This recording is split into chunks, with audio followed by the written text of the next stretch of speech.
A'udzu billahi minasyaitonir rajim. Bismillahirrahmanirrahim. Wailul lil mutaffifin alladzina idza iktalu 'alan nasi yastawfun wa idza kaluhum aw wazanuhum yukhsirun ala yazunnu ulaika annahum mab'utsun liyaumin azim yauma yakumun nasu lirabbil alamin.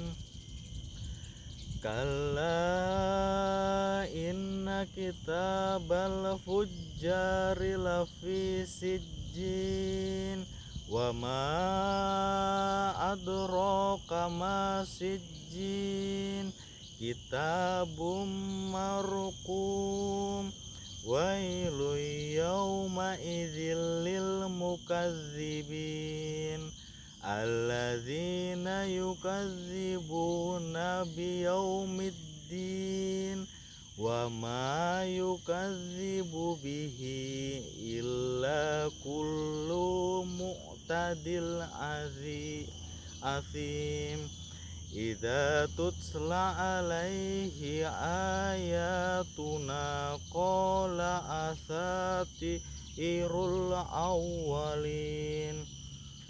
Kalla bal rana ala qulubihim ma kanu yansibun.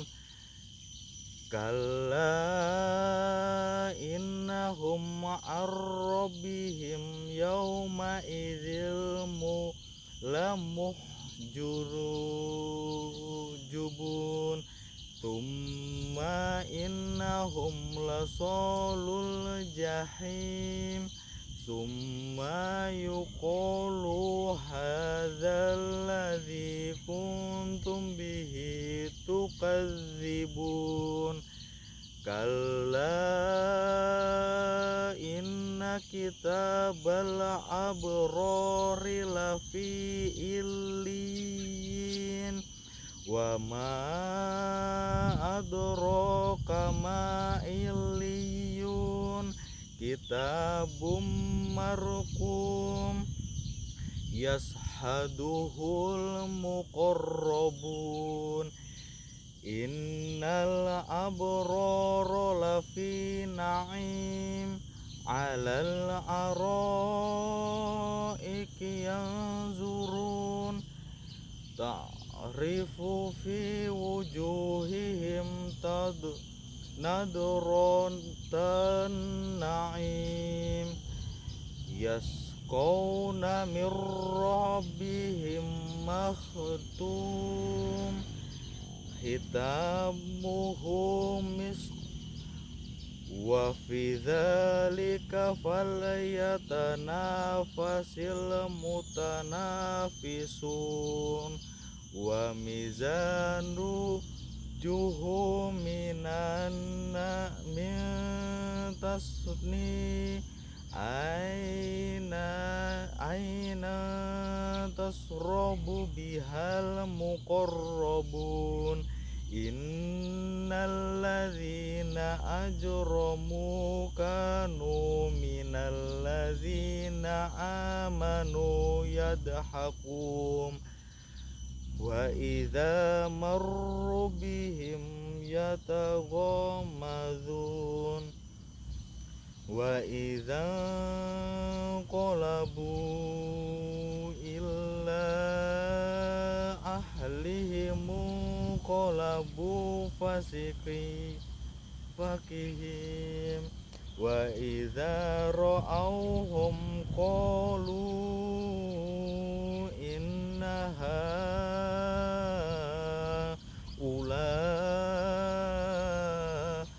ila dhallun wa ma ursilu alaihim hafizin fal yawmal ladzina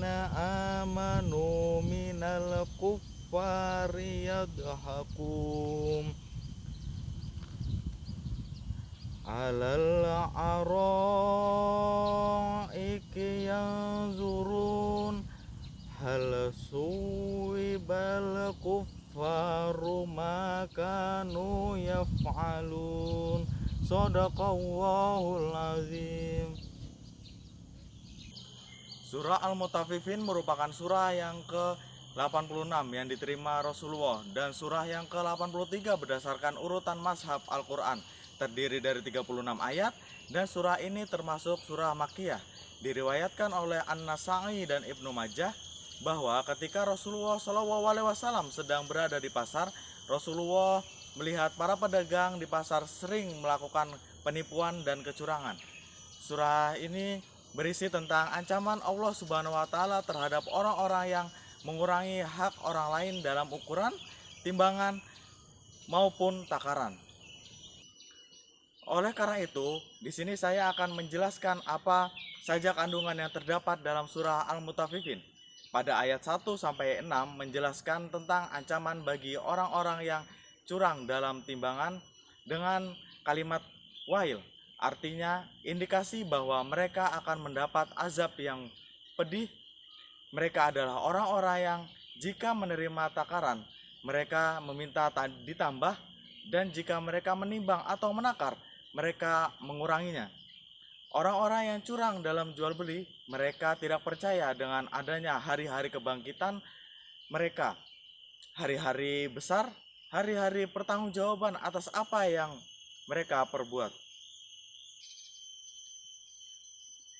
Pada ayat ke-7 sampai ke-17 menjelaskan tentang tempat catatan bagi orang-orang kafir. Kemudian Allah menjelaskan bahwa catatan perbuatan orang-orang durhaka terdapat dalam daftar nama dan disimpan dalam buku khusus Sijjin, atau kumpulan buku-buku para setan dan orang-orang kafir.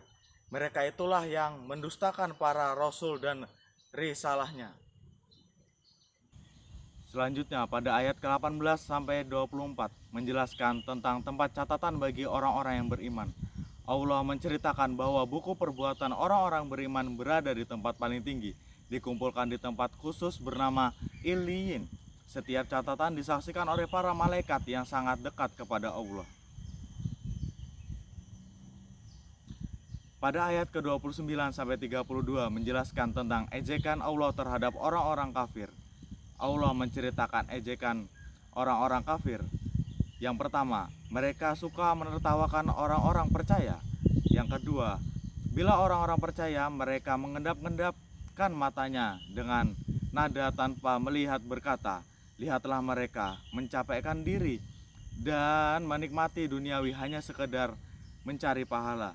Yang ketiga, selalu menyebut bahwa orang-orang percaya itu adalah orang-orang yang sesat.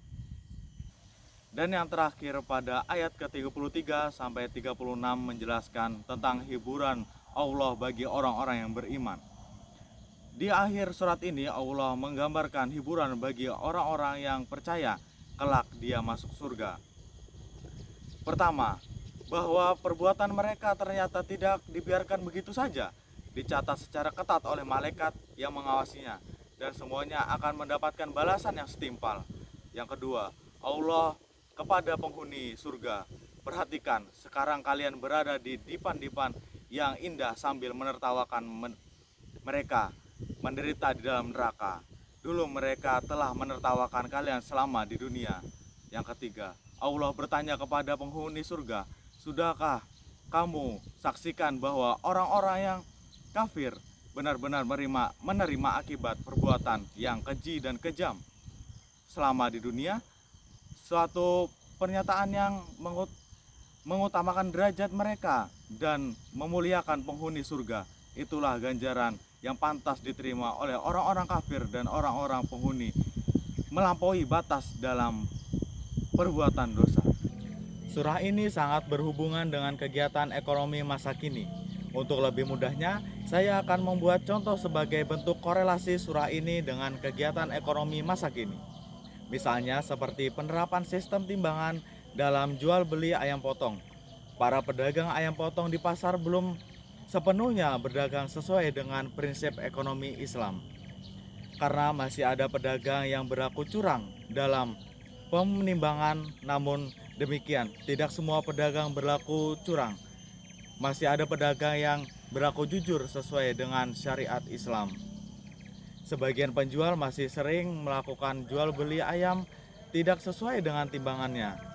Dalam melakukan kecurangan dipengaruhi oleh pemikiran pedagang untuk antisipasi apabila terdapat ayam yang tidak layak untuk dijual dan untuk memperoleh keuntungan yang lebih besar. Perbuatan dalam hal tersebut dapat merugikan orang lain karena adanya penerapan sistem timbangan yang hanya dilakukan secara sepihak oleh penjual.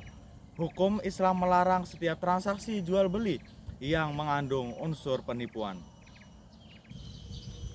Rasulullah SAW pernah mengatakan bahwa sebagian rezeki manusia diperoleh dari aktivitas perdagangan. Berdaganglah kamu sebab lebih dari 10 penghidupan, 9 diantaranya dihasilkan dari perdagangan. Ketidakjujuran pedagang dalam penerapan timbangan merupakan pelanggaran etika dalam berbisnis. Karena dalam praktek jual beli, kejujuran adalah fondasi paling utama yang harus dimiliki umat muslim dalam jual beli.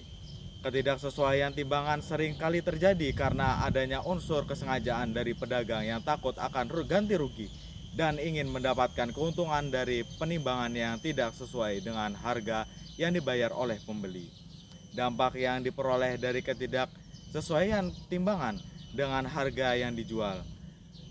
Perbuatan yang dilakukan karyawan sangat merugikan bagi pembeli.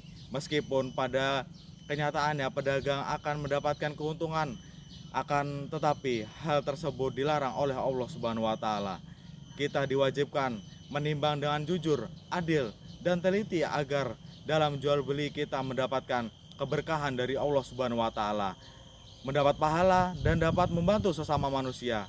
Maka dari itu saya menyampaikan agar para pedagang dapat bersikap jujur dan transparan pada berat timbangan dan tidak hanya antisipasi pada ayam atau barang dagangan lain yang tidak layak dijual dan tidak hanya berorientasi pada keuntungan tetapi kepuasan konsumen juga harus diperhatikan sehingga tercipta jual beli yang saling meridhoi sesuai dengan kandungan dalam surah Al-Mutaffifin yang sudah saya sampaikan sebelumnya. Sekian penjelasan dari saya. Wassalamualaikum warahmatullahi wabarakatuh.